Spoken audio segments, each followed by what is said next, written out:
사도행전 14장 1절에서 18절까지 말씀을 함께 보았습니다. 오늘 본문 사도행전 14장은요.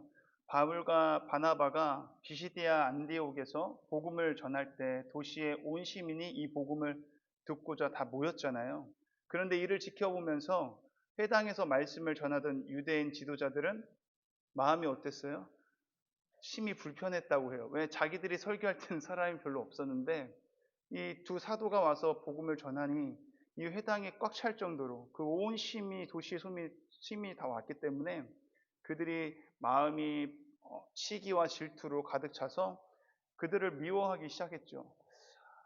하나님에게 초점을 두지 않고요. 사람에게 초점을 두었기 때문에 마음에 그 시기가 생기게 되었습니다. 바울과 바나바를 비시디아 안디옥에서 쫓아내게 이릅니다. 우리의 마음이 원수에게 마음을 뺏기면 하나님이 보이지 않고 사람이 보이기 시작하잖아요. 그러면 미움과 시기와 질투와 다툼이 일어나기 마련입니다. 저와 여러분, 하나님에게 우리의 시선이 완전히 고정될 수 있기를 축복합니다. 사람을 보면 답이 없습니다. 마음의 문을 열어 영의 눈이 떠져서 주님을 더욱 바라보시기를 주님의 이름으로 축원합니다. 그렇게 바울과 바나바는 비시디아 안디옥에서 약 145km 떨어진 이고니온으로 이동하게 되는데요. 거리만 봐도 역시 두 도시는 서로 가까운 도시가 아니었을 뿐 아니라 길도 평지가 아니었고요. 오가는 길이 쉽지 않은 길이었습니다. 험난한 길이었는데 그럼에도 불구하고 두 사도가 또 이고니온으로 가기로 결정을 합니다. 가기로 결정한 이유가 무엇인가 주석책에는 이렇게 기록되어 있더라고요. 이고니온이 비시디아 안디옥에서 가장 가까운 성읍이었기 때문에 그곳으로 갔다라고 기록되어 있더라고요. 하지만 저는 생각이 좀 다릅니다. 사람의 눈으로 볼 때는 이 길밖에 없어서 갔다라고 생각할 수 있지만 이 또한 하나님이 친히 인도해 주신 발걸음인 줄 믿습니다. 우리가 믿는 하나님은 정말 실수가 없으신 하나님이십니다. 믿으시죠? 그 신실한 하나님을 저와 여러분이 찬양하고 믿고 의지하고 따라갔으면 좋겠습니다. 바울과 바나바는 또다시 새로운 지역으로 이동하였을 때 습관적으로 관례적으로 먼저 회당을 찾아봅니다. 왜냐하면 그곳 가운데 나아가서 복음을 전하기 위해서이죠. 저는 이 말씀 보면서 저와 여러분에게도 이러한 거룩한 습관이 있었으면 좋겠다라는 묵상을 하게 됐어요. 여러분들의 거룩한 습관은 무엇이 있으십니까? 새벽을 깨워서 지금 이 시간, 하루의 첫 시간 하나님께 드리며 나아가는 것도 거룩한 습관 중에 하나일 수 있겠죠. 시간을 정해두고 말씀을 보거나 시간을 정해서 골방 가운데 들어가 하나님을 독대하며 기도하는 습관을 갖는 것도 하나의 방법일 수 있을 것입니다. 매일매일 가정 예배를 드리는 것도 거룩한 습관이 될 수 있겠죠. 하나님 앞에 거룩한 습관을 가지고 나아갈 수 있는 저와 여러분이 될 수 있기를 축복합니다. 바울과 바나바가 복음의 메시지를 전할 때 일어났던 현상은 비시디아 안디옥에서 일어났던 것과 비슷했습니다. 두 부류로 나누게 돼요. 복음을 듣고 그 복음을 믿게 된 자들과 믿지 않는 자들, 복음을 듣고 구원받은 자들과 그 복음에 대해서 핍박하는 자들, 이런 두 부류로 나눠지는 현상이 일어나는 것을 봅니다.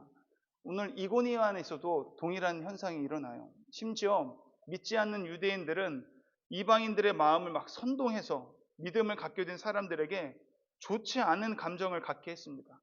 악감정을 가지게 했어요. 미워하게 했다라는 것이죠.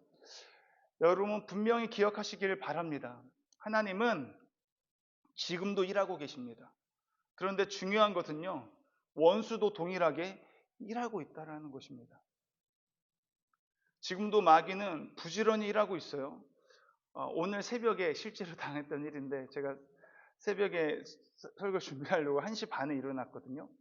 일어나서 딱 책상에 앉았는데 뭐가 왔다 갔다 하는 것 같은 거예요. 뭐가 움직이는 것 같아요. 평소에 이제 유리에 비춰서 빛에 제가 움직여서 밖에 누군가 있는가 싶어서 이제 생각할 수가 있었는데 제 그림자였거든. 제게 비치는 모습이었고, 그래서 그런 오늘도 그렇게 비쳤나 보다 생각하고, 또 바깥에 저희가 천이 이렇게 걸려 있어서 그게 바람에 불어서 왔다 갔다 하나 보다 싶었는데, 혹시 몰라서 한번 이렇게 봤어요. 이렇게 딱 보니까 어떤 사람이 검은 거 이렇게 다 쓰고서 이렇게 후드 입고 저희 빨래를 다 훔쳐가고 있는 거였어요. 그래서 놀랍진 않았는데 그냥 유리를 쾅 치니까 그냥 도망가더라고요. 가고 나서 그 현장을 나가 보니까 막 도끼 같은 거 있죠. 망치 큰 거, 해머가 이렇게 옆에 있고 놀라서 그냥 도망간 것 같아요. 놔두고. 그럼 저는 이거 보면서 우리가 잠들고 있는 사이, 1시 반이면 모두가 잠들 사이잖아요. 깊이 잠든 사이에 마치 이처럼 원수가 우리 가운데 올 수도 있겠구나. 영적인 잠이 들었을 때 원수는 어김없이 우리 가운데 와서 가정을 무너뜨리고 자녀를 무너뜨리고 나의 신앙도 흔들어뜨릴 수 있겠구나라는 생각이 들었어요. 이와 같이 원수는 도둑같이 와서 우리의 마음을 훔쳐갑니다. 나의 마음을 선동하고요. 주변 사람들의 마음까지도 선동해서 우리의 믿음을 흔들어 놓습니다. 원수가 우리의 마음을 선동하도록 내버려 두어서는 안 됩니다. 그러니 여러분 어떻게 해야 되겠어요? 늘 깨어서 말씀과 찬양과 감사를 하며 주님과의 친밀한 관계를 끝까지 지켜나갈 수 있는 저 여러분 될 수 있기를 주님의 이름으로 축원합니다. 오늘 바울과 바나바 두 사도는요, 영적으로 깨어 있었고 주님과의 관계를 유지하였기에 선동하는 원수에게 넘어지지 않을 수 있었고 신앙을 잘 지켜서 하나님이 기뻐하시는, 하나님이 맡기신 사명을 잘 감당할 수 있었습니다. 그들의 복음 전도 사역을 멈추지 않을 수 있었던 것이죠. 저와 여러분 늘 영적으로 깨어 있어서 우리의 마음을 선동하고 훔쳐가려고 하는 원수로부터 우리의 신앙을 잘 지켜낼 수 있기를 주님의 이름으로 축원합니다. 결국 바울과 바나바를 죽이기 위해서 핍박자들이 달려들고요. 그 사실을 이제 미리 알게 된 바울과 바나바는요, 도망하여서 루스드라라고 하는 곳으로 이제 가게 됩니다. 이고니안에서의 그 짧은 사역을 이제 마치게 되는데요. 저는 그 과정 가운데 5절, 6절을 말씀을 보면서 그런 내용이에요. 이런 바울과 바나바를 이제 죽이려고 하는 사람들, 돌로 치려고 달려드니까 바울과 바나바가 도망갔다라고 기록되어 있어요. 이런 모습은 우리 사도행전 보면서 여러 번 나오는데요. 저는 오늘도 이 말씀을 보면서 참 가오가 없어 보이고 모양이 없어 보였어요. 왜냐하면 아무리 모욕을 당하고 돌로 치려고 달려들어도 스데반 집사님 같은 경우는 그 가운데 도망치지 않고 돌에 맞아 영광스럽게 순교했잖아요. 또 돌로 치려고 할 때 하나님이 지켜주신다는 믿음을 끝까지 갖고 있었다면 끝까지 그 믿음을 가지고 버티고 복음을 전하는 자리를 지키지 왜 그러지 못했을까라는 생각도 해봤는데요. 그런데 복음을 전하다가도 도망쳐야 할 때가 있을 수도 있다라는 것을 가르쳐 주는 것만 같았어요. 그리고 복음을 전하기 위한 일보 후퇴, 일보 전진을 위해서 일보 후퇴할 수도 있겠구나라는 생각을 했고요. 무엇보다도 바울과 바나바가 주님과의 관계가 그렇게 끈끈하고 친밀한데 하나님께 물어보지 않았을까라는 생각이 들었어요.